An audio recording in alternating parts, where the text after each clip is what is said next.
Awesome. And I just have to figure out how I want to give Devin basically the hosting um abilities here so he can kind of run the call. And if you don't mind, I'm just going to record it. It won't be shared publicly, but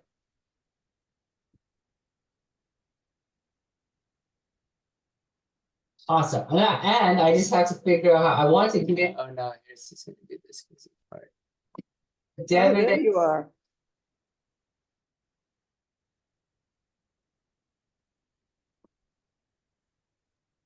It did say it was being live streamed too. Are we recording and live streaming?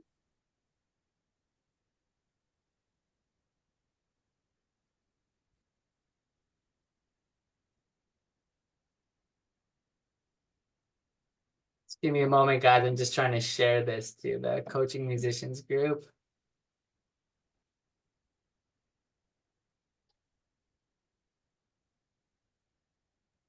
So good to see you guys. I'm really excited Nice.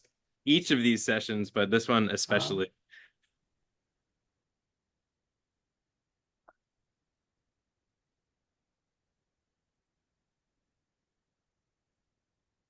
Give me 1 second.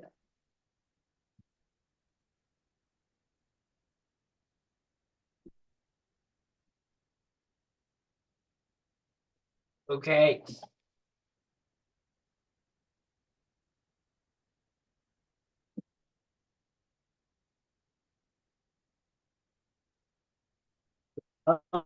Okay.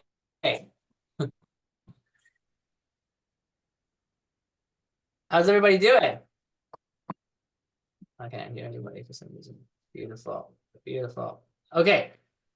So for some reason I can't hear anything right now, but hopefully it clicks back in here.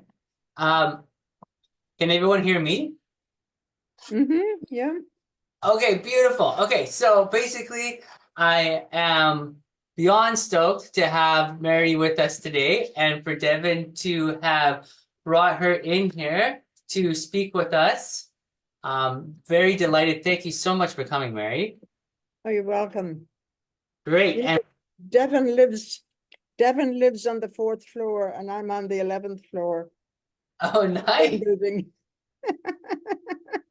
Wow, I'm loving that. What an approximation. So you guys are in the same neighborhood. That's fantastic. Okay, so what I'm gonna do is just bear with me while I figure out how to switch the coaching. How I move. I think I can just go like this. Yes. Okay. So I'm gonna make Devin the host for this session. He's gonna lead the call, and I'm gonna get a chance to just sit back and be a member too. And we'll see what he's got up his sleeve.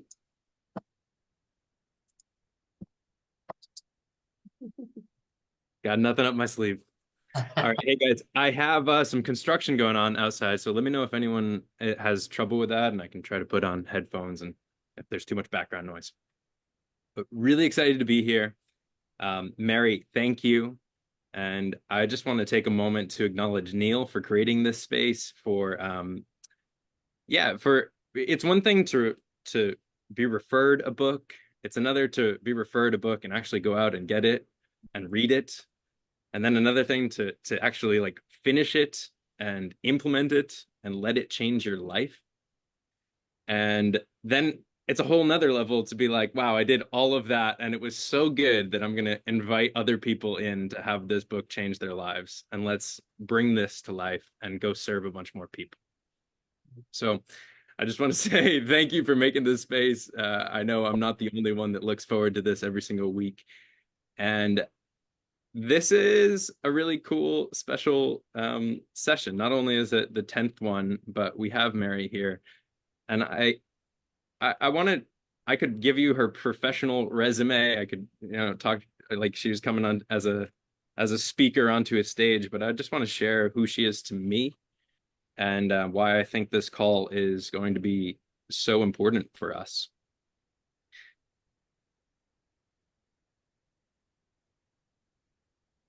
So I met Mary through my grandmother, and I was like, "Oh, that's cute. One of your friends is a life coach." I wasn't expecting much. I was thinking maybe, the advice would be have some chicken noodle soup. And I was blown away the first time that we had a meeting. And I was like, "Oh no, she's the real deal." I was not expecting that. And I just um over the times that we've had the opportunity to talk, have seen this like paradigm shifting example of living the principles that we've been talking about, and someone that has normalized a level of courage and boldness that I didn't even know was possible. Like, this is the stuff we read about in books, and then she'll just be kicking it over tea and talking about it. So I just want to introduce Mary Shakun. You are this like gracious, humble badass in my life, and someone who lives the principles of the Prosperous Coach, which is the book that we are going through. And I want to encourage everyone to use this time to practice the deep listening that we read about and think about in coaching, and practice that discipline in the session. And the part that I'll leave off on is, everyone's familiar with like Roger Bannister, 4 Minute Mile. Everyone's on the same page with that? Yeah. I get some nods. I'm like, anyways, 4 Minute Mile. No, I'll just briefly touch on that. There was a point where nobody believed that a human could run a 4 minute mile, that they would just like fall over dead, that there's just no way in history that could happen. And because of the Hummingbird Society and this idea of like the hummingbird is a physical, it should be impossible for it to fly. And that's what this whole group is for, is to create possibility where there was impossible. And where Roger Bannister, the Bannister effect is, we had this guy who's now Sir Roger Bannister. He runs a 4 minute mile. Every time before that in history, no one had been able to run it. And then after they saw that it was possible, people were running the 4 minute mile over and over and over and over again.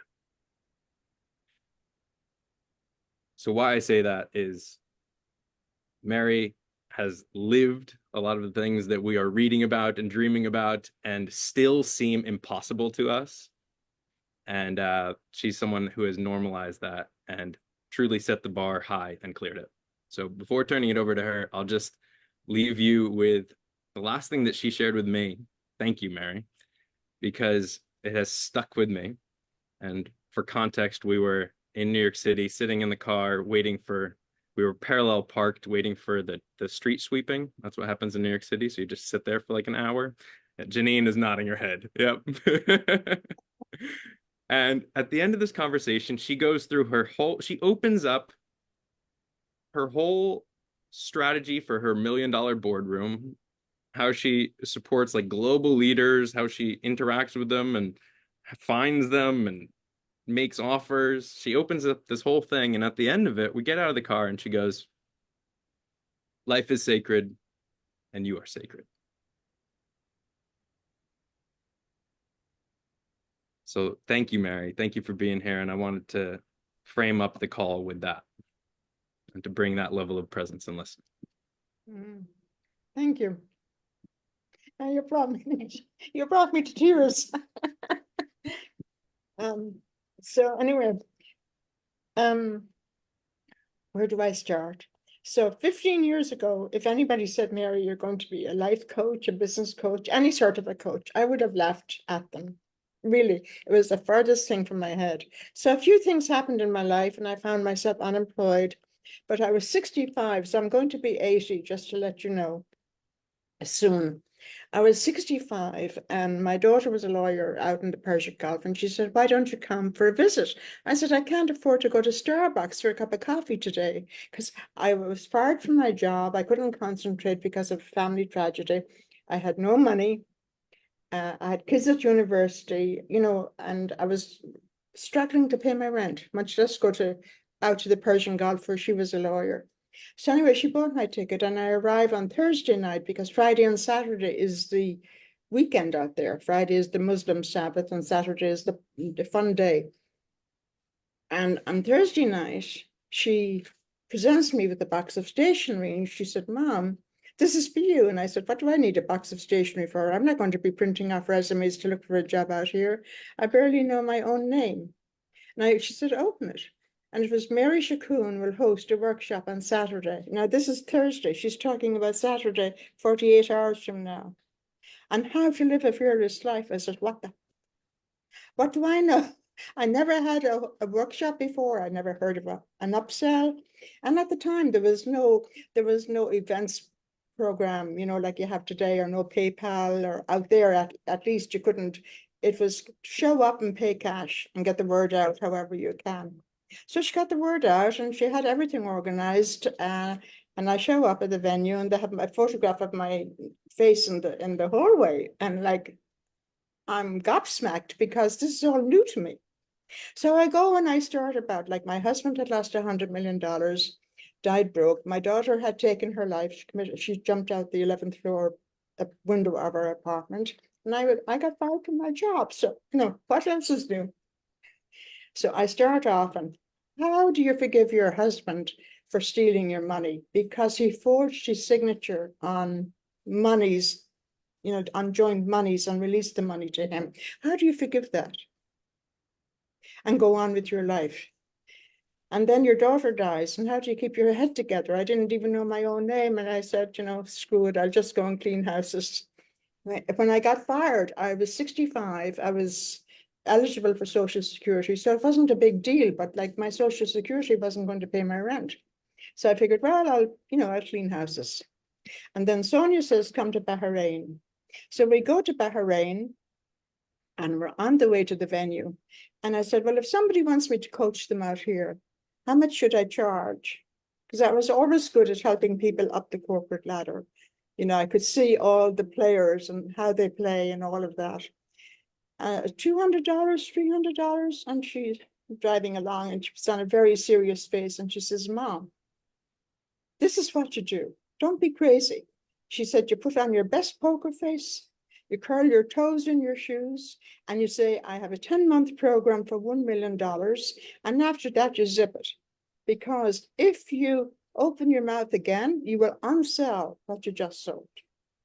So I give the workshop on, how to deal with the anger, the fear, the money, and all the frustrations and heartache that comes with that. And after the workshop, this very posh man from Boston he had been to Harvard, but really he would love to have gone to Cambridge or Oxford, and he was very with the grand accent and the signet ring and the bow tie and all of that. And he says, wow, that was amazing. Do you coach? And I wasn't a formal coach like I had. Because of my daughter's illness, I did NLP and hypnotherapy, but I wasn't a trained life coach by any means, or business coach or executive coach. I was really flying by the seat of my pants at the time. And he said, do you coach? So I didn't want to say I do coach. And I just said, how can I support you? And he said, I'm an investment banker. I went to Harvard. I'm working in Dubai. I have 3 black marks. And if I get another black mark, I'm out. And I will never make partner. And if I lose my job, my father will chop my head off, more or less. So anyway, he said, can you help me? I said, of course, I can help you. And as luck would have it, when I first came to America, even though I had a degree in math, I started working as a secretary at a very posh boutique investment bank, where I saw all the players at play and how they maneuvered and manipulated and moved up the ladder and became, and so I had that background. So I said, yes, I can help you. But I was more leaning into what Sir Richard Branson said, when he said, when somebody offers you an opportunity that you have no clue how to do, but you can't afford to lose it, you say yes. And then you go and find out how to do it. And that's exactly what I did. So the guy said, can you help me? I said, yes, I can help you. And after a little chat, he told me his story and his problems and yada, yada. And he said, when can we start? And I said, well, today I just arrived. I need a week to recover from the flight. But really what I needed was a week to put a program together for him. You only need to be 1 foot in front of your client.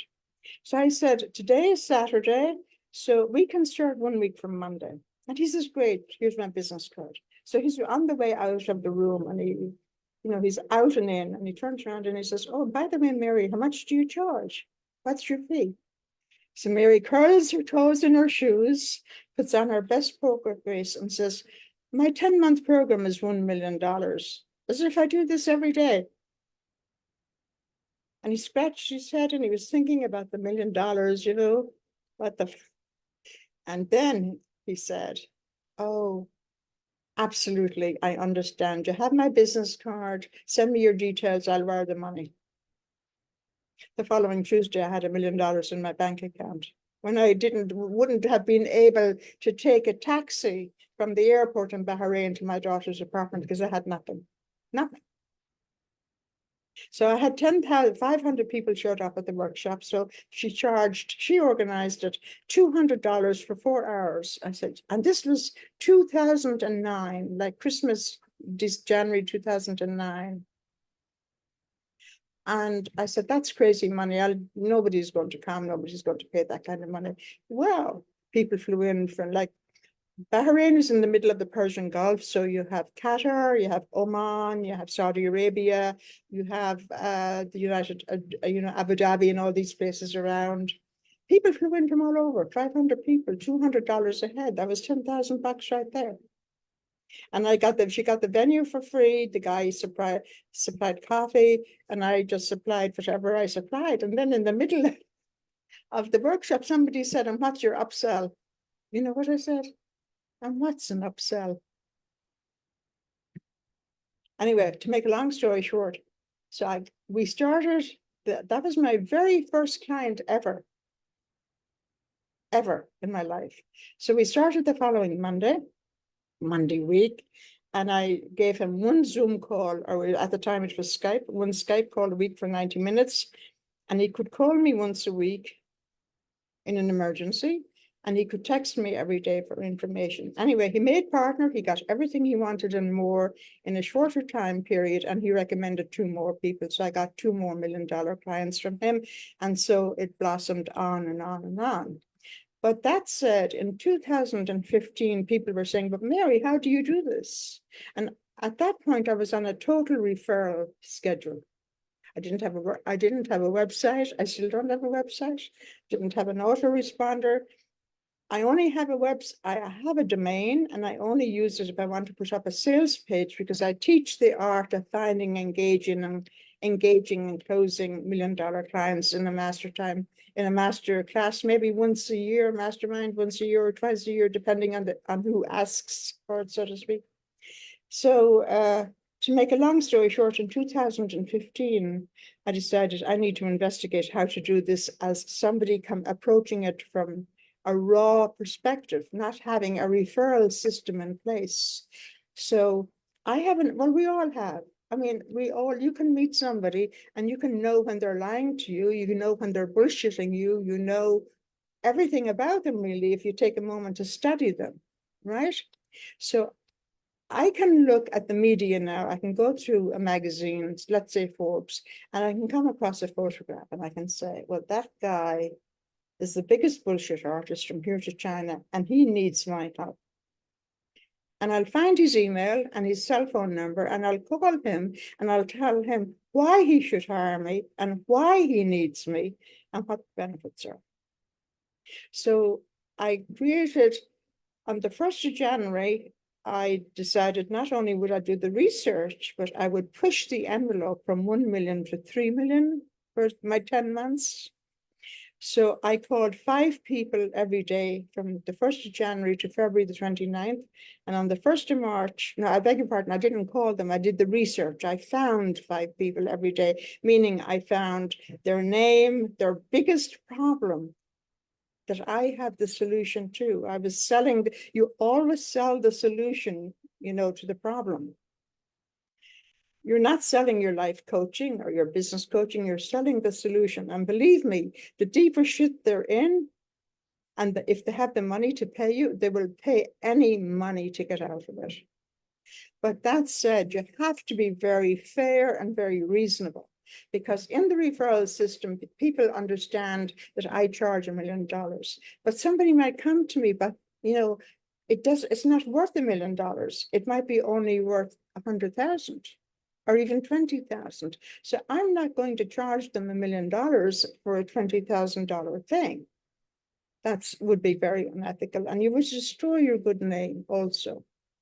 So not every client is $1 million. Believe me, I've had clients for 6,000 and 10,000 and 12,000 and whatever. But it's not rocket science. And out of all of this, the most important thing I can tell you is to know what business you're in.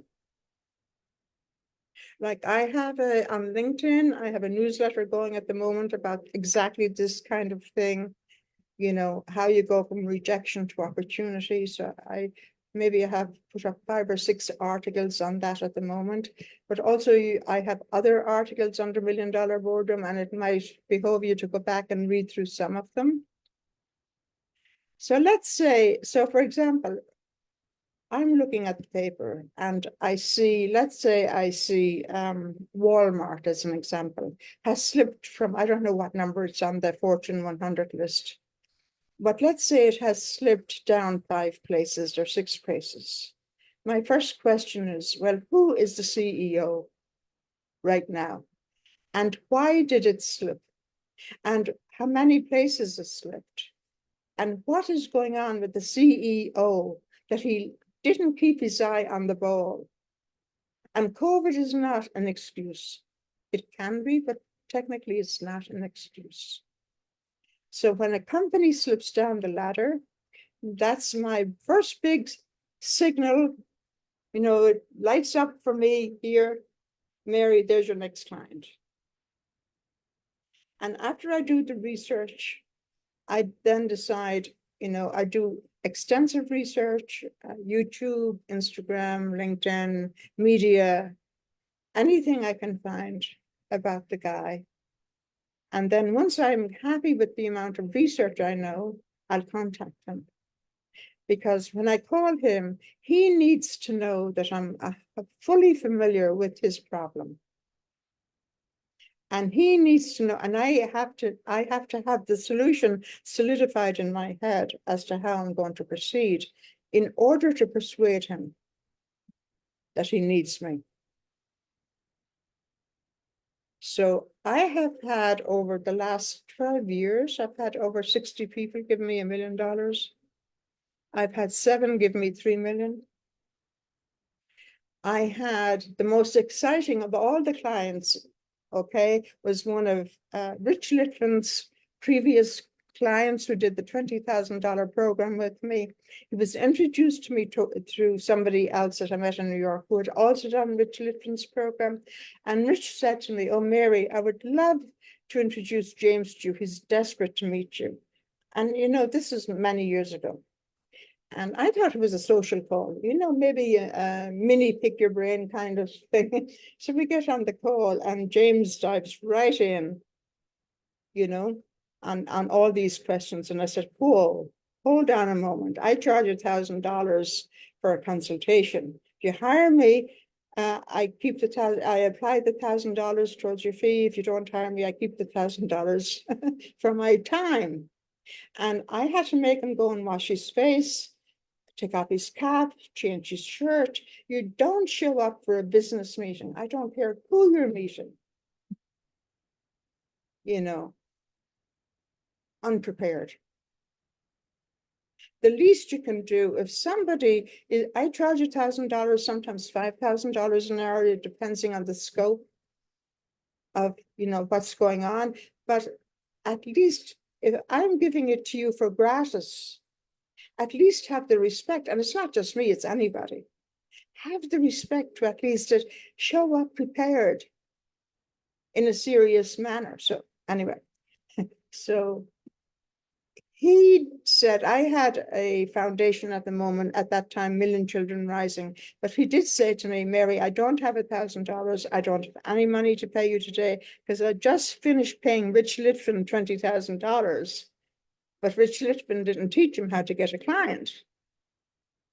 I said, okay, okay. But there was something so special about this guy, James. I decided, okay, go and change your shirt, wash your face, comb your hair, get a pen and paper and come back.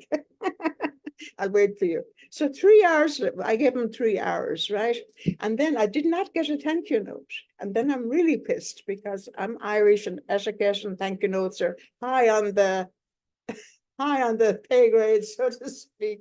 And I wrote to the guy who introduced us and I said, you know, Nate, I didn't get a thank you note from your friend. What's up? 2 minutes later, of course, I had a note from James, and James said, Mary, I'm so sorry. I was waiting until next Monday to write and tell you that I had, not only had I closed 2 clients, but the 1.5 million, he took something off the top and he reduced it to 750,000 each. I was waiting until Monday when the 1.5 million would be in the bank. He got his 1.5 million and he was going to go to Bali. And I said, you can't go to Bali because the volcano was alive and you can't go there, go someplace else. So he went to Thailand and he arrives in Thailand on Friday night with his fiance. I don't know, you might all know this story already. It's kind of well known around the internet. And Saturday morning, the guy woke up, dove into the pool and died of an aneurysm. He was 28 years of age. So that was that story, but it doesn't take away from the fact that he landed 2 million, 2 clients at $750,000 ahead, rented the place in Thailand, flew out to meet them. And, I mean, I know we all have a time and a place to go, but I do think that, they don't allow you to walk around airplanes so much anymore as they used to. You used to get up and be able to walk around. He probably didn't walk around enough. And so the monies had to be given back to the coach, but the coach was not the coach, but the client. The client was a very wealthy man from Singapore. And not only they already spent $50,000 of the money because he proposed to his fiancée, bought her an expensive ring, they rented a house in Thailand, first class tickets and all the rest of it. Anyway, he forgave the 50,000 and he gave 50,000 to the girlfriend and he got the rest of the money back. So I've had some exciting times, to say the least. But his story goes to the point that it's not rocket science. If you just think about what I'm telling you here and read a few of the things on LinkedIn, a few of the articles, it really isn't. You just have to be sure who your client is. You have to be sure that you have the solution. That's the most important thing. And don't write to him and say, oh, by the way, I'm a business. You know how you get these emails on LinkedIn and Facebook every day. You befriend somebody and before you know it, they're selling you their thing. You don't launch into the sales right away. So generally, I prefer to do cell phone, even though I've had it, the phone slammed on me many times, but then to pick it up and, they call me back. I prefer to do cell phone and I introduce myself to hear the Irish accent. Oh, who are you? How do you find me? How'd you get my cell phone number? I said, don't worry about that. And then I will launch into, I know you have a big problem. And I'll describe the problem in detail in one sentence. And I'll say, I'm calling you to tell you that I have the solution to your problem.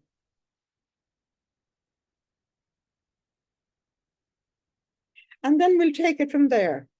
After that, it's a physical meeting. It's nothing fancy, coffee in Starbucks. One night I was in London and I saw this guy. I knew him through Facebook, but I'd never met him. I knew what he looked like. He used to be tall and slim and a six-pack because he was always showing it off. And now he's being interviewed on Channel 4. And his eyes are all glossy and he's slurring his words and he's carrying an extra 70 pounds on his belly. And I said to myself, what the hell happened to him? He wasn't married, he didn't have children, there couldn't be any of that stuff. Anyway, to make a long story short, he had sold his app for billions of dollars. And it's like winning the lottery. When somebody who grows up poor and struggles really hard and lives very lean, to get their app up and out, to get their business up, to do all of that, to get a buyer. They're not used to spending money. They're not used to that lifestyle. So it's like winning the lottery. And so he started drinking, eating and drinking and drugging. So before I left, I said to myself, when I was watching him, I said, oh, by God, there's my first $3 million client. So I called Channel 4 in London the next morning before I left. And I asked for the guy's telephone number or cell phone number. And the innocent secretary, whoever answered the phone, gave me his cell phone number in California. So on the flight back, I took a deep dive into him, into who he was, how he grew up, how he spoke. Very important to be aligned with how people speak. And by that, I mean, I prefer to use the word client. So I'm less inclined to work with somebody who uses the word customers as an example, because we're approaching it from a different place. It's like voting for Trump versus voting for Biden. You know, you can't really have a romantic affair, or you know, I know people here in the city who are getting divorced or living separately because of all this nonsense. But it's the same with language and coaching, and people don't really understand the importance of researching these aspects. Because if you vote for Trump, you can't work with somebody who votes for Biden. You will find it's not, or vice versa, you will find it's not just on that political level. But if you start to investigate, you'll find, and I start asking questions, you will find that you are not aligned on so many other issues as well. And when you're not aligned on issues, you can't coach somebody on issues. When you're not aligned with them, it's not going to work. So if anybody has any questions, feel free to, you know, to befriend me on LinkedIn. I'll answer your questions. I'm very generous with my time, and I'm sort of winding down at the moment. But I'm happy to help you. You know, it's not rocket science. Mary, I thank you so much for just who you are and coming to share that. I took some notes about just all of the little wisdom nuggets you just dropped on us. And I'm curious to ask kind of what is everyone hearing in that? What did you take away from that? And take a moment, and if you want to pop it in the chat, I'm happy to share the few distinctions that I wrote down. But so powerful. Thank you for sharing. Oh, you're very welcome anytime. I'm just going to reflect back what I heard that was like mind-blowing. Mary is fearless. Yeah, pop it in the chat. Like bold on a whole nother level, right? Here's what I heard as you were sharing. You were told like Thursday, it was Wednesday or Thursday, that you had something Saturday. So our sense of time and how long it needs to be in order to create something, I think we can just throw that out the window. When you were asked, do you coach? Your response was, how can I help you?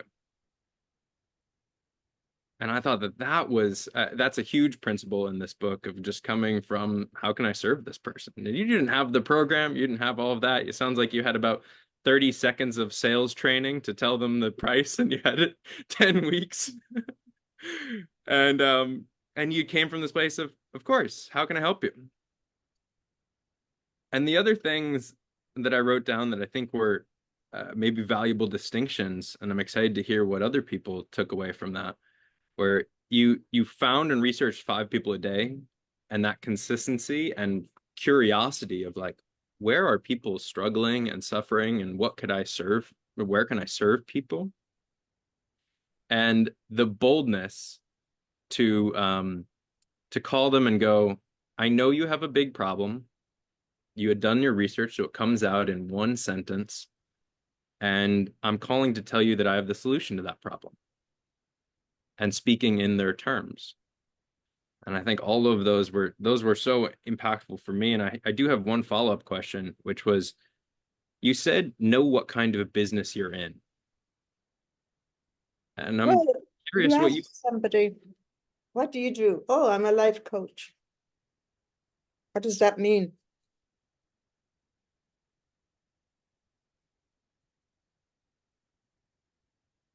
A life coach is very broad. So how do you think about what it is that you do and what business you're in? Well, my $1 million boardroom, okay, so I have two businesses. The $1 million boardroom where I advise, I learned that from Oprah or from Dr. Oz, maybe. So Oprah puts herself out as an advisor. You know, she advises you, and if she doesn't have the answer for you, she finds somebody like Dr. Oz or Dr. Phil or somebody who does have an answer for you. Okay. Sorry, what was your question again, Devin? It was, and Neil, I'll get to you in just a sec. It was, you said know what kind of business you're in. Yeah, so you're a life coach. So are you coaching somebody in relationships? You have to know your niche. Yeah, and you have to really, the narrower your niche is, the better. I mean, sure, I'm a bit of a generalist, but because I can do it, you know, I can sort of handle a lot of different issues within an organization. I do have an MBA from NYU, among other things. So I can handle finance and planning and leadership and all of that. But if you don't have that, you need to define your niche and you need to understand everything about that. You need to study it. If you want to be, you know, for example, you have I talked to somebody the other day. She has created, you know, when mothers are breastfeeding, she has created a certain type of nipple that goes on over your nipple to feed the baby. And now she's getting a patent on it, and she has huge orders for it. But she is a parenting coach. Okay, so that's her niche. So you can have a relationship coach, you know, a divorce. Are you keeping relationships together, or are you helping people through divorces? So that's what I mean by knowing your business, Devin. You have to understand what aspect of it that you're going to handle. Thank you. Neil, I'm really excited to hear you open up and unmute. Thanks, Mary. This has been amazing. I think the one thing I get from you is that you seem to have this sixth sense that you look through photographs and you watch people on TV and just seem to have this instinct. The way you described that guy on TV who, you know, he looked like one way in his photographs, and then when he was on TV, he was 70 pounds heavier. Was that something you found that you had before you started coaching? Like, did you always have an instinct for how people were, or was that something you developed? Like, No, I always had it. would you consider that to be like a fundamental part of your coaching, that instinct? It would. It would, especially at the $1 million level. But anybody can acquire it. Because I have, you know, in my $1 million client fair, I teach the art of finding, engaging, and closing $1 million clients. I have taught it successfully to many people.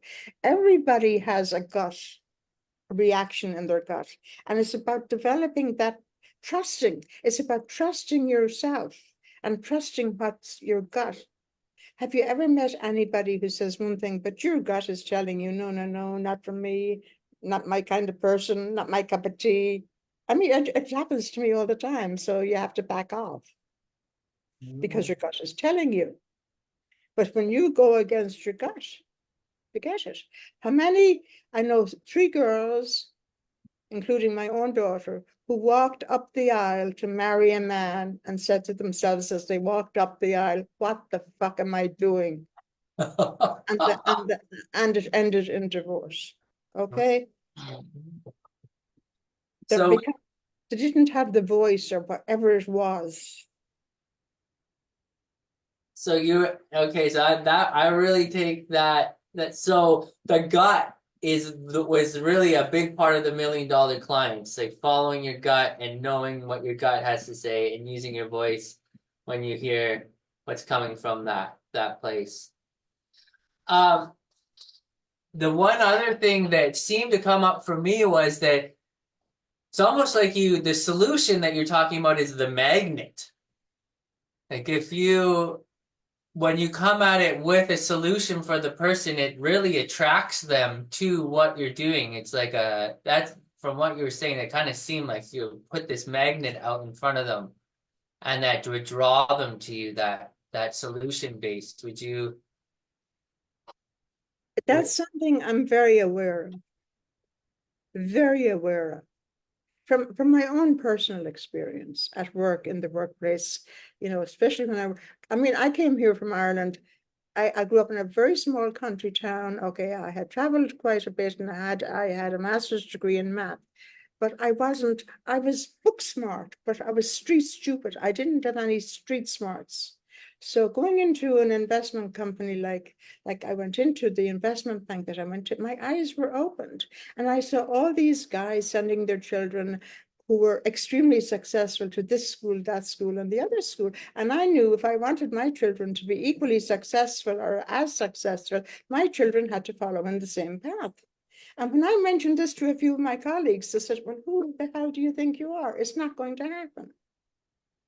You don't have the money, you don't have the clout, you don't have this, that, and you're not royalty and yada, yada. But I made it happen.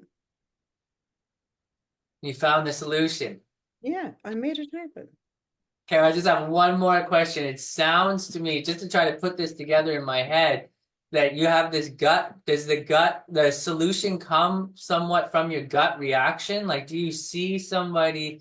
I know you said that you really research it out, but do you have a gut reaction and go, I know I can help this person, and it gives you a seed for the solution? Is that, or is it kind of like I have a gut reaction, I can help this person, and then you search for the solution? Is there kind of? It can be both. It can frequently I search for the solution.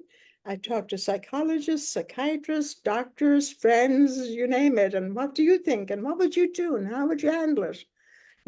And from that, I pull it together. Or from like the investment bankers, I'll call managing partners that I know and say, hey, I have this problem. We have this problem. What would you suggest? So you really leverage your network. You really draw on the people you know. Absolutely. Absolutely. Yeah. I don't have all the answers, but I can put it together pretty well. And you will come out with the solution you paid for and more. And more. Wow. Well, thanks, Mary. That was. You're very welcome, Neil. Thank you. So what niche is everybody in? What niche are you in, Neil? I think that that's something I have to understand more. Like my wheelhouse is musicians, so helping musicians in various ways is part of what I focus on. But more than anything, it's kind of helping people with how they're being in any situation. So that's why it really intrigued me what you were saying with your gut reaction and how that connected to people who like yourself for $1 million clients, because that's what I tend to work on with people with coaching, is being able to get to that gut reaction. Because when that gut reaction is not there, they're not connected to it, things are much slower. It seems like people really pick up the pace when they connect to their gut. So I would say that would be like my niche, and I'm still learning how to put that out there. Wonderful. Sounds very exciting. Thanks. You'll get it. You'll get there. You guys are awesome. I want to just make sure that we get to the people with their hands up, and I do have another little curiosity to explore with you, Mary. But Layla, do you have something you want to share or ask? Hello, hi Mary. Hi, Layla. Hello. I wanted to say thank you. I loved the reflection, the reminder of when you spoke about being one step in front of your clients. I cannot tell you how many times I have like literally said yes to people when I have no clue what what it is. Like, you know, they're like, this is what what you're describing. This is my issue. Oh my gosh. I'm like, I can totally support you through this. And then they ask me for a fee and I tell them, and then I'm like, holy fuck, now what? Like, you know, and then I spend that week writing. I've done that. And I really appreciated hearing that reflection, because sometimes that can seem very crazy to people. And so it's nice to know that that's I guess something that feels like that's a great quality, or that's something that I can keep developing and honing. So thank you, first of all, just thank you. Oh, you're very welcome, anytime. Yeah, Yeah. it's so important, because if you think of somebody who's creating, say, a signature program for 6 weeks or 8 weeks, what do? They have to outline the program. What makes, like Tony Robbins, I see recently, is calling it a map as opposed to a business plan. So you know, you map it out. Where do you start? How do you start? Who are you going to help? You have to know your audience. You have to know what niche you're in. You have to know what you're talking about. So you see, you make notes, and you type it up and you map it out, and then you take it from there. You know, and each say, let's say you have 8 weeks, and you know, you create the notes for the first week. What are you going to teach? And you know, put one foot in front of the other and just keep going. And trust yourself, Leila. Yeah. Trust your gut that you're on the right path for you. Thank you so much. That's gonna make me cry. I have another little question. When you're speaking to the solution, so you found somebody, you've done your research, you figured out the problem that they have, the big problem. You say, I have a solution. Here's your problem. Look, I can see it. This is what it is. And then you're saying, I have a solution. Sometimes I stumble on how much of that solution am I giving? How much of that solution is a part of what I'm placing value on? And so therefore people are paying to journey with me toward that solution. How much of that solution is something that I'm creating over here versus something that I'm offering as a pathway toward co-creation? Kind of that solution part. It's like, how much do we, where, when you're in that first moment speaking and you're attracting those clients in, speaking about the problem that they may have, how do we present solution? Okay, I give very minimal answers and solutions, because they're not going to hire me. If I give them the solution, they're not going to hire me, number one, and they're not going to pay me, number two. Why would they pay me? Yeah, okay. So I always have some very, you know, there's a book, if any of it used to be Scribd, there's a library called Scribd. Now it's called something, End something, but you'll find it under Scribd. They offer 30 days free. And look for a book by Andrew Sobel, S-O-B-E-L, on powerful questions. And it's important to have a few powerful questions on the tip of your tongue, so to speak, that you can ask. So say somebody calls me and they have a problem like that investment banking. I said, sure, I can help you. When can we start? And yes, I can. I have a few options I can discuss with you once we start the program. Beautiful. You know, once we start the program. But you know, I don't know if you ever heard of Brendan Bouchard. He was the one who taught me that, actually. I only ever bought one thing. All my mentors are up there high. I don't have to pay them. I can, you know, call them. But I did buy Total Product Blueprint when it came out, you know, 12 or 15 years ago. He taught all the possibilities of the internet, you know, having a subscription program, writing a book, having a signature program and yada, yada, yada.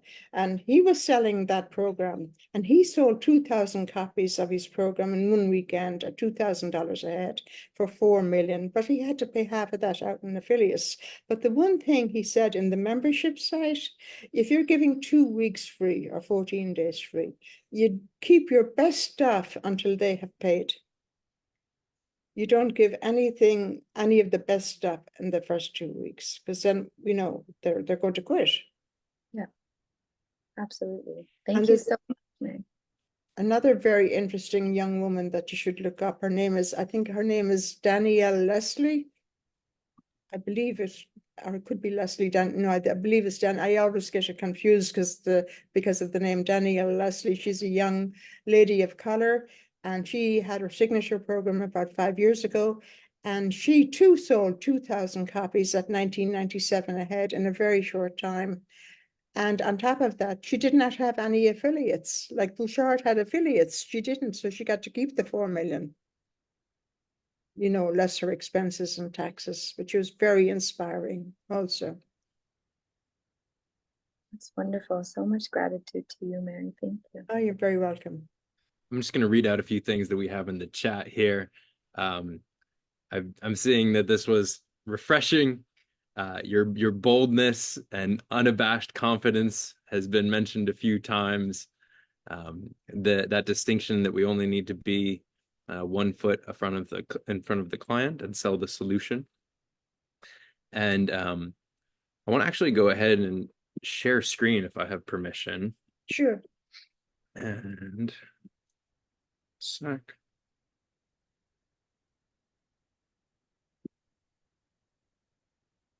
So I made something for this group, and I think that it should be very valuable and useful.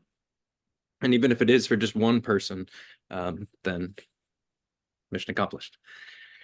So the first things first, before I go into this, and that can be at a different time, but I wanted to speak to the last point here.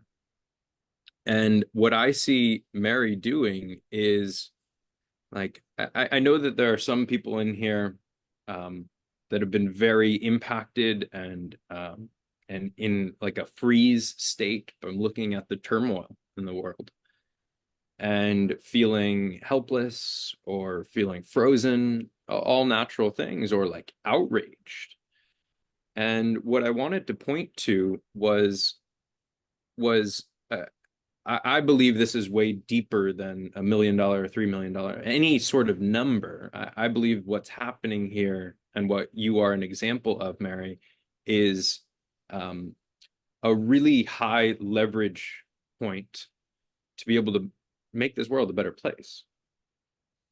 And what I wanted to share with everyone was this. I linked it here. If you click on this, it'll go to the YouTube.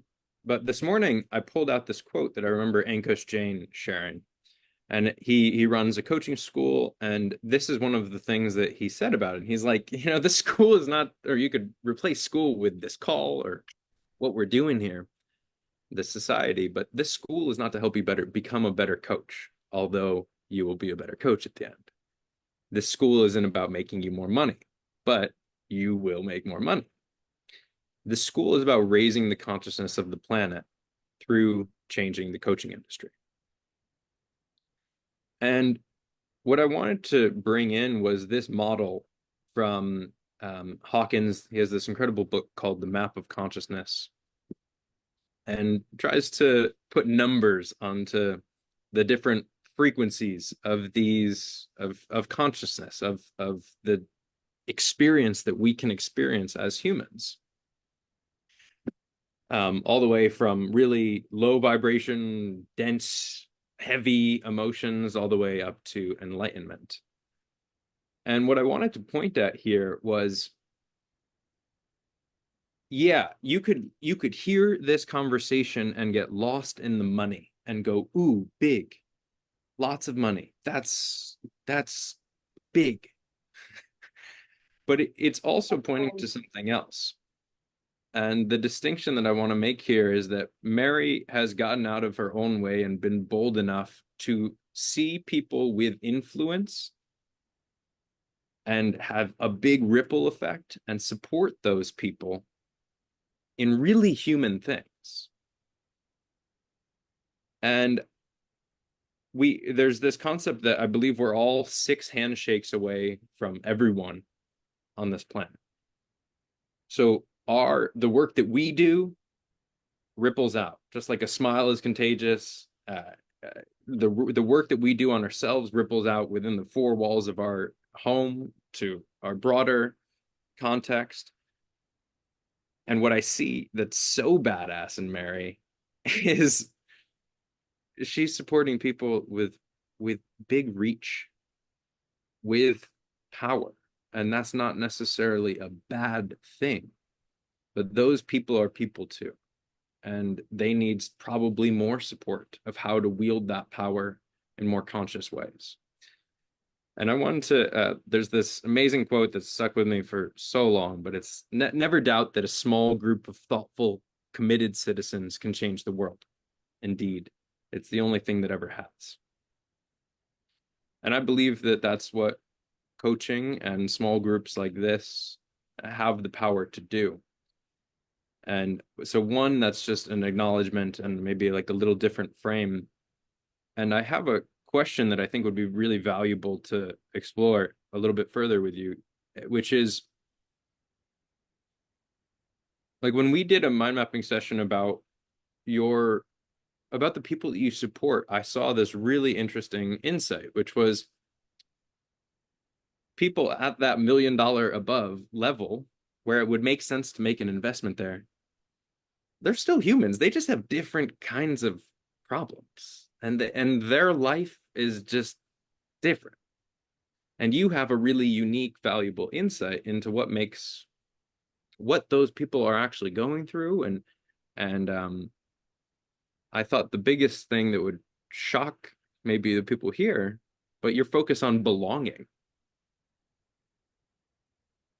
I didn't know if you'd be open to sharing kind of like what you see as some of the biggest issues that people, global leaders, C-suite executives, what do these types of people face in their normal day-to-day stress? And what traps do they get wrapped up in? What is their sense of reality?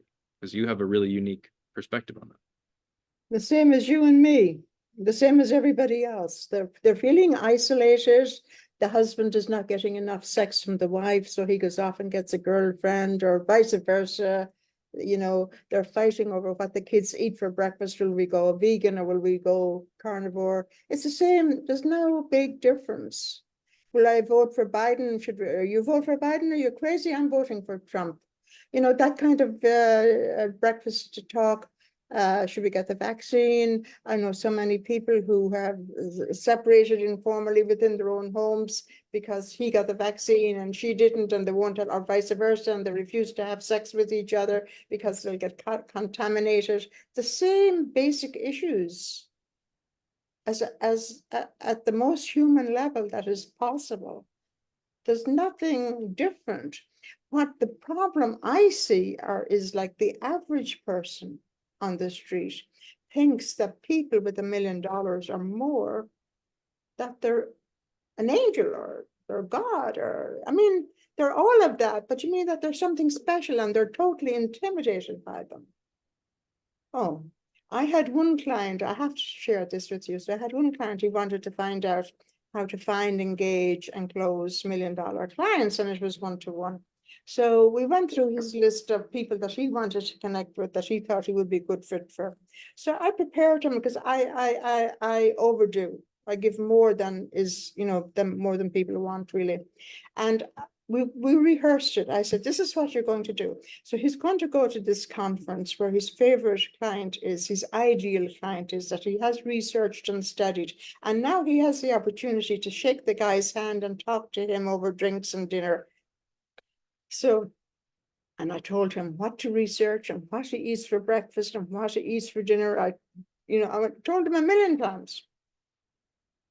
So the guy goes to the conference, doesn't have the chutzpah to go up to the host of the conference and say, hi, John. My name is also John, without the H.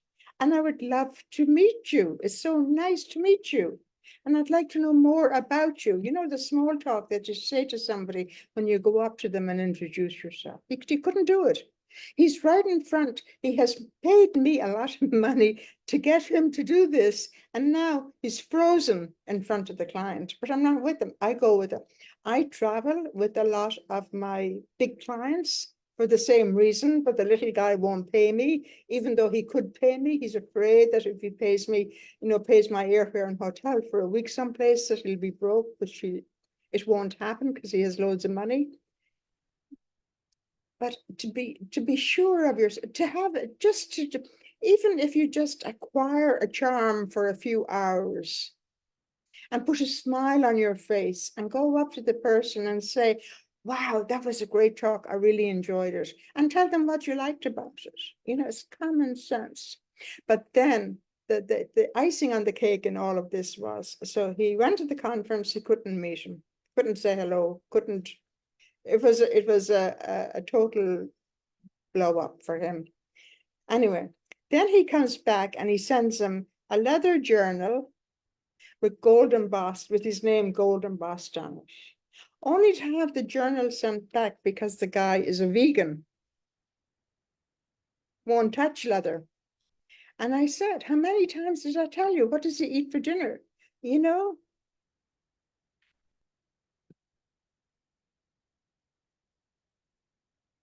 It's always the little things. And he lost his opportunity for his $1 million client.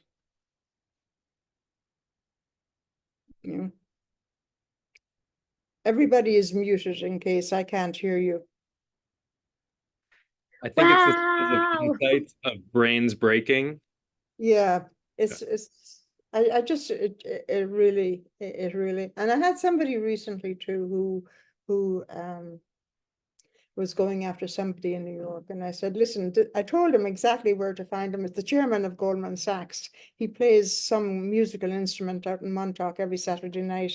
I don't know if it's the guitar or something. He has a band and he plays in the band.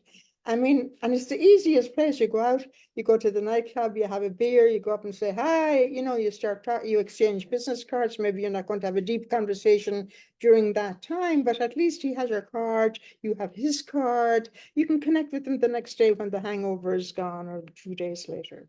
Can't do it. It's I think it's an Irish thing. It's one thing I got from my father growing up, is that there's nobody on this earth who's better than you. We are all God's children. We are all the same. We are all made of the same stuff. It's up to you to go and make your life better for you. Nobody can do it for you. Yes, Mary. Neil, you want to weigh in on this?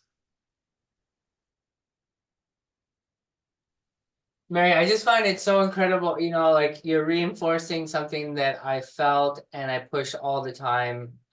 Something also that Layla pushes in her own practices is using your voice and being present and being bold and going up to people and speaking with them and really directing or connecting with them directly. And it's amazing to hear that even really successful people or people who want to be even more successful, they're dealing with those hurdles all the way up, that these people are paying you like $1 million and still dropping the ball, still not going and talking to the person, still afraid of these really simple things like speaking to somebody else. And also what you're saying with just these average everyday difficulties of communication and relationships and with children, with each other and their sex lives, and how this stuff just goes all the way up the line, and that there's just different forms of the same obstacle all the way to the top. It's really nice for me to hear because, I try to be Devin, but Devin and I have talked about this. Like, boldness is a huge part of who I am as a person, and just speaking to anybody and just going right at whoever it is that is a powerful person and trying to create that equal playing field. So it's really nice to hear that that seems to be like a big motive to you to push, to just go and speak to those people. Another thing that I really liked what you're saying, and I've read in other books from powerful people, but I've only read them, so it's so amazing to have you here talking about it, is the details. Like the fact that the guy sends a leather-bound journal that's embossed in gold and misses the point entirely. You know, and that if he had just taken a little bit longer to think about what this person would actually want, maybe rather than what they wanted, but what would really make the other person say, "Hey, I've been seen and heard," then he would have cinched that deal. There, that just further I guess supports and validates what I think about all the time is the details. What can I see in people? So it's nice to know that work is integral. So thank you so much for that. So I guess maybe one question I have here is that when you see that someone can't appreciate those details and things like that when you're working with them, how do you act towards them? Do you yell at them? Do you tell them like, I in the next coaching session, I yell at them because it's the only way I can get to them sometimes. great. So you find sometimes that being like, yo, what the fuck is wrong with you? Yeah. Yes, that's also good to know because that's also how I feel. Is to be like, what the fuck, man? Like, get it through your head. Like, do you want this or not? Exactly. Look, if you had no money, if you lost your job, you lost everything, your music wasn't working, nothing was working, everything was falling apart, and you have a wife at home with 3 children depending on you, you better believe you're going to take advantage of it. Nothing is going to stop you. And that's your why. People don't understand that then becomes your why. Totally. You know, but nothing will stop you. But it's not just the powerful people. I worked in corporate America until I was 65, until I got fired. And I worked at Bank of America. And I used to meet the head of the department every morning, just accidentally. But I used to go to, on the way, we'd meet 10 or 12 homeless guys. So when I went to the cafe, I'd pick up 10 or 12 coffees on a tray, and I'd get them to put a bag of cookies and muffins in a shopping bag for me. And I'd stop and I'd talk with them, and I'd have coffee for everybody. And I knew their names and I would shake their hands. Well, one morning my boss came along. "Hi, Mary, what are you doing here?" "Hey, these are my friends. Eric, I'd love you to meet Jack and Joe and Jill and what." I didn't hear about it. He said, "What? These are homeless. What are you doing with the homeless?" I said, "So what? Aren't you lucky you're not homeless? You could be homeless one day." You know, people never stop to think that even the bum on the street is as important as the guy who's the biggest as Elon Musk or anybody else out there. Wow. Wow, Mary, that is so powerful. Holy fuck. Like we all know that, but to see someone who, you know, and it sounds like you're not just like saying, "Oh yeah, the bum on the street is just as important." You're interacting and having coffee and being with those people. You're being with all those people. Yeah. Look, my husband lost $100 million. I'm lucky I wasn't under the Brooklyn Bridge myself. Okay? Very lucky. He died and left me broke. I had to borrow money to bury, he was Egyptian. I had to borrow money to bury him in Egypt. I had to keep the kids in college. I had to keep the rent paid. I had this, you know, and it finally came to the point where everything, you know, when one thing breaks, everything breaks, the dishwasher breaks, the curtains fall, the computer breaks. It was one of those, everything started happening and I couldn't stop it.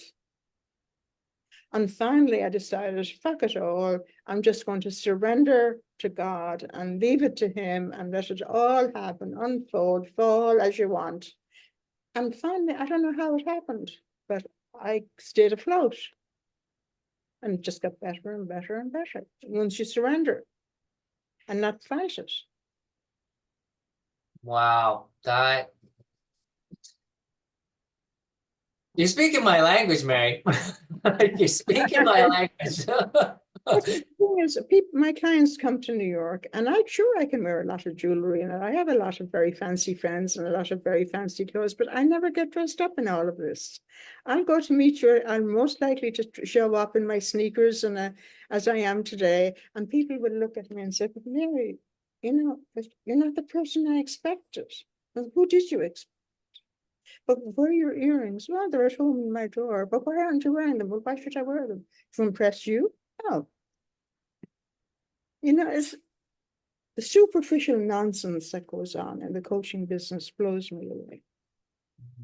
And I think that's part of why I am as successful as I am, because Devin can second it, but the thing is, I don't put on. I live in his building. I see his grandmother. I see him from time to time. I see his family. I'm always the same person.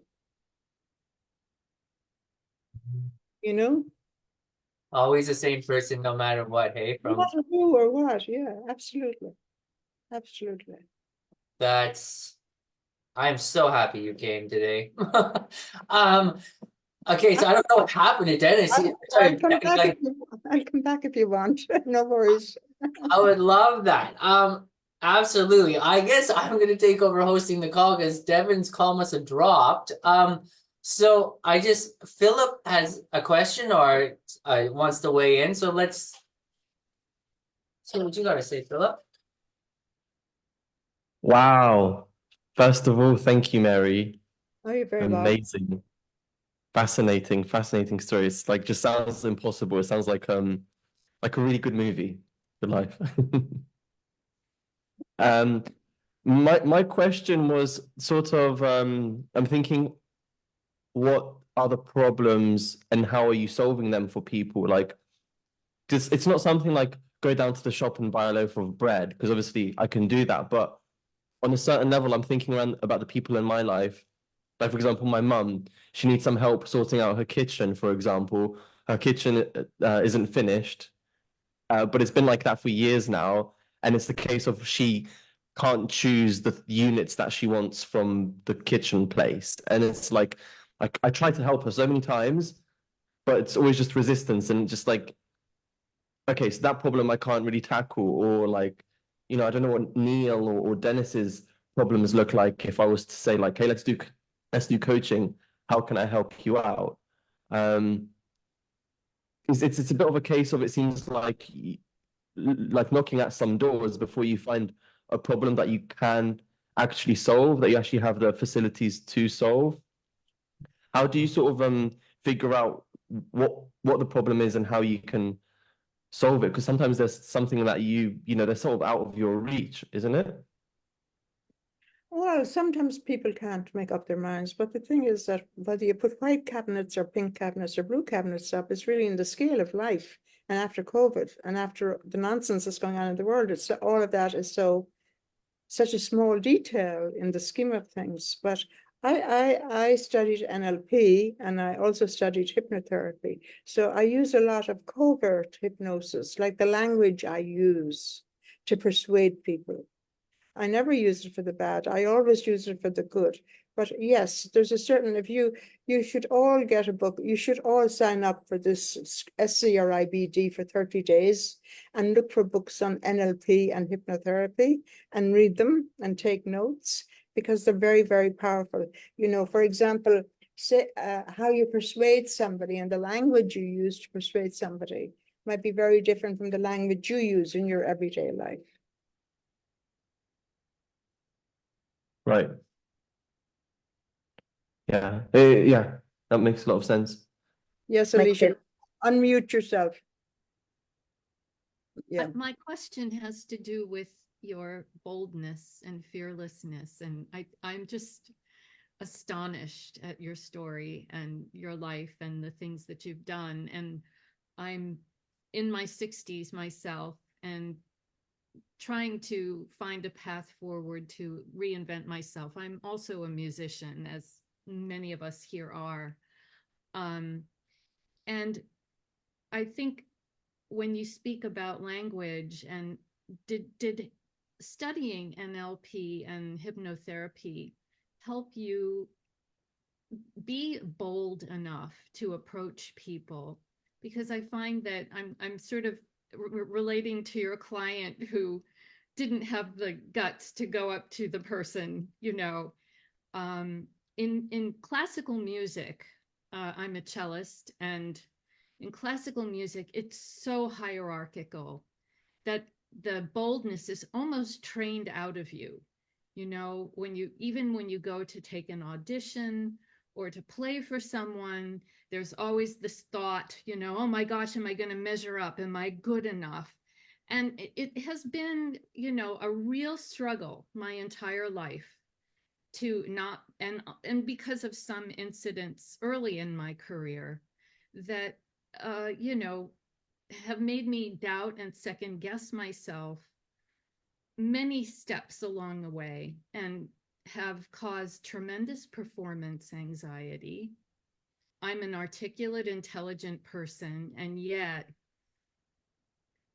I can feel this, you know, nervousness in my solar plexus every time I walk out on stage, or even when I approach, and I've met some very famous musicians, you know, who have been mostly just wonderful people, but, you know, thinking I have something to offer, or I might be able to make a contribution. Right now, there's a tremendous, you live in New York, I grew up there, I know, you know, what you're, when you talk about the buildings and all of that, I miss it tremendously. But you know, right now there's a huge controversy in the New York Philharmonic. There's a lot of struggle with women in classical music because it's so hierarchical, and there has been such abuse of power. And that is an area that I'm very interested in righting wrongs and helping people come through trauma and come through, and helping women to stand up for themselves, because I've been in that position myself. So I wondered if you had any insight about getting over your own nervousness and fear around claiming your power and standing in it and approaching people. Any wisdom to share, or how you feel that studying hypnotherapy and NLP has, if that made an impact beyond just being, you know, brought up the way that you were when you spoke of your dad. That's a long question, and I'll take any answer you have. I get you, Alicia. I get you. Yeah. I don't do schizophrenic, okay? So I guess it was only when she died, I said, enough. Yeah. Before that, I was a yes person. Yes, yes, yes. What can I do to help you? Yes, yes, yes. Everybody, you know, Mary, can you help me do this? Mary, Mom, can I go? Mom, can I do? Mom, can you help? Mom, Mary. It was like all day long, every day. And then she died. And I said, fuck it. Enough. No more. Take care of me. Take care of yourself. You can only take care of yourself. And after you take care of yourself, then you can reach out and start helping others take care of them. I took the NLP, and so Laura went to the University of Kent in Canterbury, England, because she wanted a British education, even with the schizophrenia, and she got her first class honors degree. She met Richard Branson. She introduced me to Richard Branson.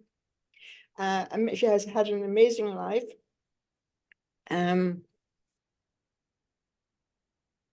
I took NLP and hypnotherapy to manage her when she was in psychosis, because when somebody is in psychosis, it's really hell. You can barely manage yourself, much less manage another person. So that was my reason behind it. It was only, I wasn't coaching when she was alive. I only started coaching after she died. Like she died in August, and the following December, January, I started coaching when I got that first client in Bahrain, that first Christmas. And it was only then I found my voice. I grew up in the silent age, born in 1944. So you were seen and not heard. You can't imagine the struggle. But I didn't go and get a coach. I managed my own struggle by reading and listening and whatever. And I decided, well, what are these people saying that's so special? Why can't I say that? Why can't I do that? And That's kind of how I'm feeling now at this point, and slowly, Alicia, it came together when I got my first client, and then when they referred to more, and they referred to more, and then I started doing this outreach to people, and I started getting CEOs and Fortune 500 people. It all came together. My confidence grew. My voice, I found my voice. But I didn't have my voice until I was in my 60s. Who was I? Yeah. So it does come together. But if you stay connected with me, I have some ideas that all musicians can do. To put You together bet I will.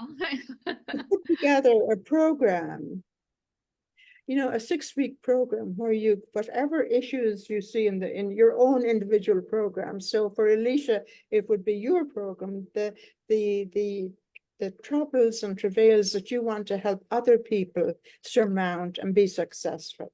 So you put together a 6-week program for that, and you sell it for $2,000, and you get 100 people. And it's not 1-to-1. It's 100 people to one. You just make videos, put them up, have a Facebook group, get paid up front. That's for everybody. Whatever it is you want to do. And you're short of cash, you create a signature program. I'm happy to come back next Tuesday or whenever you meet, or in between. I'm here. Just email me and I will gladly help you. Okay? Mary, I love how matter of fact you are and how simple you. and bold you make it. Just have to do it and forget about other people. When I first married my husband, we were living in a very dingy, what I thought was a very dingy place in Brooklyn. And my mother was coming to visit. And I said to my husband, oh my God, we have to move. What will my mother think, He said to me, is your mother going to pay the rent? Is your mother going to pay the rent? And really, every time somebody questions my authority or questions my ability or questions me, I say, are you going to pay my rent?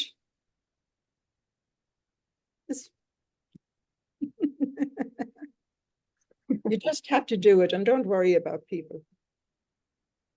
Because the right people, you will find the right people. So I'm told. Thank you. Thank you for asking, Alicia, and giving us some context of what you Yeah. would like to go out and take all of this boldness and go help in the world. Brady, do you want to bring us home and ask any final questions or drop any insights? Yeah, Mary, you've spoken to my curiosity, my questions before I've asked them every time. And this time I'm just going to ask or bring it up anyways. Opening the call, you shared a little bit about your story. And like what I heard was by 65, your husband lost 100 million, your daughter died, you lost your job. This is after you just mentioned being born in the silent era in 1944. And I understand that you came to America from Ireland. Mm-hmm. And so when was it so all that happened by 65? When was it that you landed your first $1 million client? Oh, so I was 65 that November. So Laura died in 2008.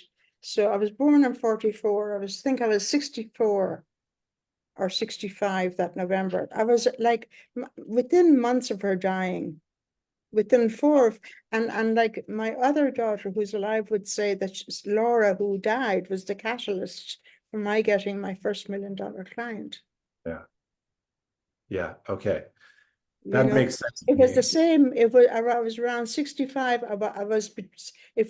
My birthday is in November, so that was my 65th birthday, December, January, after that. Mm-hmm. Well, what I'm observing is that there is just a depth and a breadth of life experience that is very unique. And so it took you deep and has now just launched you really, really, really high. But regardless of the spectrum, and regardless of how deep and how high, I'm just curious if you would share a little bit more on like what your experience and perhaps like what wisdom you've observed now, because now you're in your 80s, right? I'm going to be 80 in November. You're going to be 80. So I'm curious if you would speak just a little bit more to like the detachment that you've learned to embody, like the energy of like, fuck it all, leave it to God, surrender. I think that speaking for myself, I'm 36. And I've been through a lot by 36, and I can like see how attached I can be with an understanding of like fuck it all mentally. But I would love for you to just speak a little bit more into like what it was like for you to just detach, let it all go, surrender to life, and show up with this like, because what I also observe about you is really this clarity, this confidence, being sure of yourself, sure of who you are, which I imagine comes with age and experience. But if you could just speak to the fuck it all, the embodiment of this, I think that'd be great. Well, I guess there's quite a background story to it. When I married my husband, he was Egyptian Muslim and I was Irish Catholic. So yeah, I can't imagine my poor mother turned in her grave on that one, because that's a total. So I had to then, all when I went to when we went to Ireland, he was very, when he died, he was almost white. But when I met him, he was very dark from the sun on the beach in Port Said, right? We went to Ireland and he showed up in his white tennis shorts and cap, and everybody was gawking at him as if he was from outer space. And I started to learn then, well, it's not their life. They didn't do anything to help me growing up. In fact, they were all very critical, because I was always a step ahead of me. I was a step ahead of everybody else in the village. When I was one of the first people to wear pants, and I went to Ireland when women started wearing pants in the when was it, the 70s or late 60s, I think. I wore a pair of plaid pants to the village I grew up in, and my God, I was the talk of the town. And that was the beginning of it. That was really the beginning of it. I said, fuck it, who the fuck do you think you are? And ever since like, for example, people never see me. They don't. I go to meetings, I go to gatherings, I go to conferences. People don't see me. I'm always the one to make the effort to go and introduce myself to somebody. Nobody ever comes to introduce themselves to me, ever, ever. So that's another kind of shtick, so to speak, that you can say, well, fuck it, who are they anyway? And I think the fact that my husband, he was very difficult and he never listened to my advice. And if he had listened to my advice, he would never have lost the money that he did. But he did. And the morning he died, we walked home from Mount Sinai Hospital across the park, my children and I, and the youngest one said, Mom, how are we going to bury him in Egypt? We hardly have food to eat. I said, don't worry about it. It will all happen. And we did. We buried him in Egypt. Okay, it all happened. But I guess with all the bangs I got through my life, people pushing me down, people, giving me shit, people, how shall I say, not respecting me. For example, in corporate America, I got punched in the face one day. Laura was very sick at the time. She was in psychosis. I had no money. I was afraid I'd lose my job. I wasn't thinking straight. I could have stayed home and I could have collected millions of dollars in a lawsuit, but I let the whole thing go. So it's all the bangs that you get, Brady, through life. I guess you reach a point where you've had enough and you say, fuck it, I'm not taking any more. Enough is enough is enough. There's no magic to it. You just have to say, and I decided, like even now, my children are adults, and I said, forget it. I don't want to know about it. My life is about me, me, and me from here on in, you know? No. You have to put yourself first, Brady, and you're only 36, so start doing it now. Don't wait until you're 76, okay? You have to put yourself first. You have to be able to speak your mind and your truth, but there's a way of doing it. You don't, like, I don't use the fuck word outside, but when I get agitated and angry, I will use it. But when I'm out in polite society, I can be very polite too, like everybody else.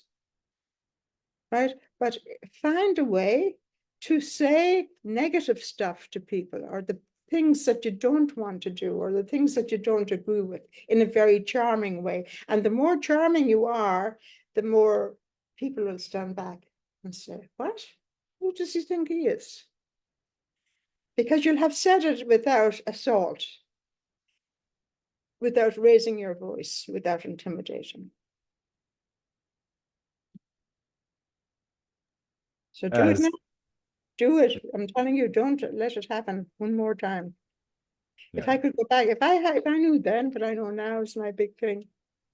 You know, how different life might have been. Brady, thank you for that question, and Mary, thank you for this entire time, just sharing your presence and wisdom. I want to honor your time as well as the time everyone's here, and just we are at time.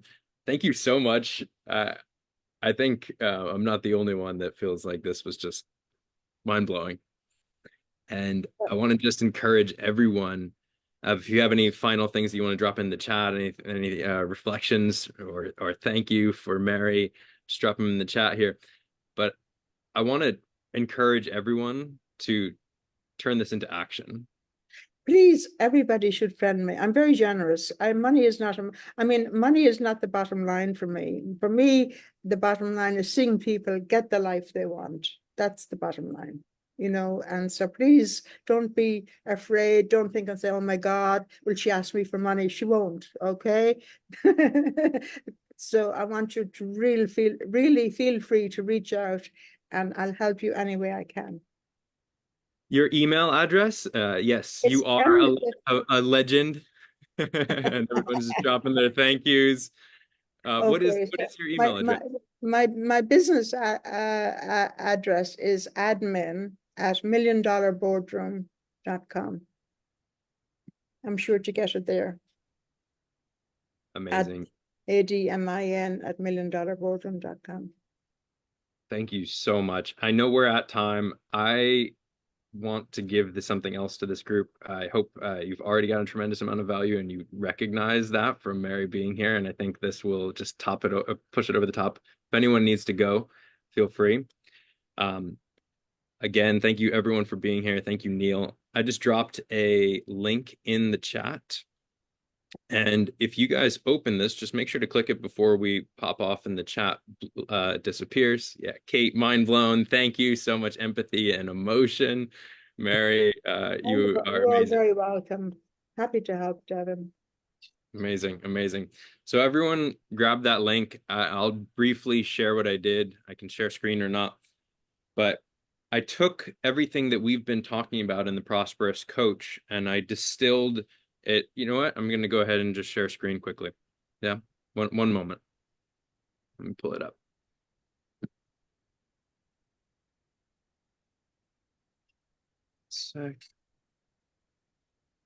I truly believe in this work in such a deep way, and it's challenging to see people hung up. And you know, we just saw this incredible example of boldness, and I also wanted to give everything that I could possibly think of that would be the answer to people's hang-up points. Like, oh, well, I don't know how to do this, so it'll just stop me. So what I did here is I took everything that we've been listening or that we've been reading about in this book. Here are the essential distinctions so far. Like, just, you can take these at your own time, but I think that will be a great synthesis. I turned them into affirmations to as well as kind of a breathwork, hypnotic breathwork journey. Alexis is going to read through these and we'll create an audio, but these are all of the distinctions from the Prosperous Coach in a way that I think will be able to help you integrate them.